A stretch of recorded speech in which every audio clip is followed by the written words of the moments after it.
Hi everyone, Kevin here, and I would like to record a quick little video on how to use the web soil survey. So if you go to the web and just search on web soil survey, it'll come right up. Click on this green button here to start the web soil survey. So when it comes up, what you've got to do is put in an address. So you can also search by state and county in other ways, but I'm going to put in an address. And let's look at the Vanderkamp Vineyard. So I happen to know it's 6360 Sonoma Mountain Road in Santa Rosa. It might be Kenwood, but hopefully this will get us there. So I will hit view. A little slow here, but here we go. We've got it. So now that we've got our map, what we want to do in order to get the soil is just to indicate exactly where on the property we want the soil. So to do that, you click on one of these two buttons here. I find the easiest one to be the rectangle. The one on the right here does different shapes, and if you can figure out how to use it, I guess control click closes it, so I guess that's how you use it. But for simplicity, I'm going to use the rectangle, and I'm just going to carve out a portion of the vineyard here. And once you get that, it creates the soil detail for that part of the mountain. So once that's done,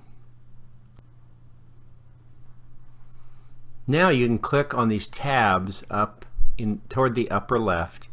Click on the soil map and the soil data explorer. So I'm going to go soil map, and over on the left in the navigation bar, and it now gives me the two soil types in Spreckles loam. So Spreckles loam is 10.9 of the 11.8 acres, 2 to 9% slope. That sounds much more reasonable than the 50 to 75% slope. That must be some hillsides right on the edges. So I'm going to click on Spreckles clay loam, and it's going to bring up some details here. So this is where you can get some interesting information about the property.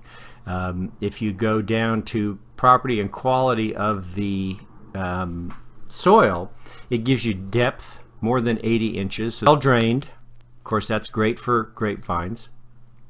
You don't have to worry about too much more of this. I think that what you really want is the depth of the soil. So the depth to restrictive feature, I believe, means how deep is the soil down to some hard pan through which roots are probably not going to grow.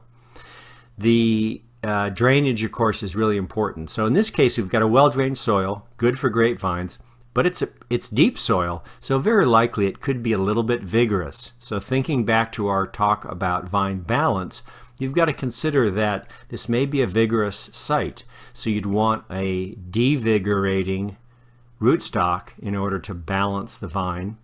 And you might not be doing a lot of watering because 80 inches will probably hold a decent amount of water in a good rain year. So that gives you an idea of specific soil types in one location. That's how you use the web soil survey. Have fun, good luck with the paper, and let me know if you have questions. Thanks for watching.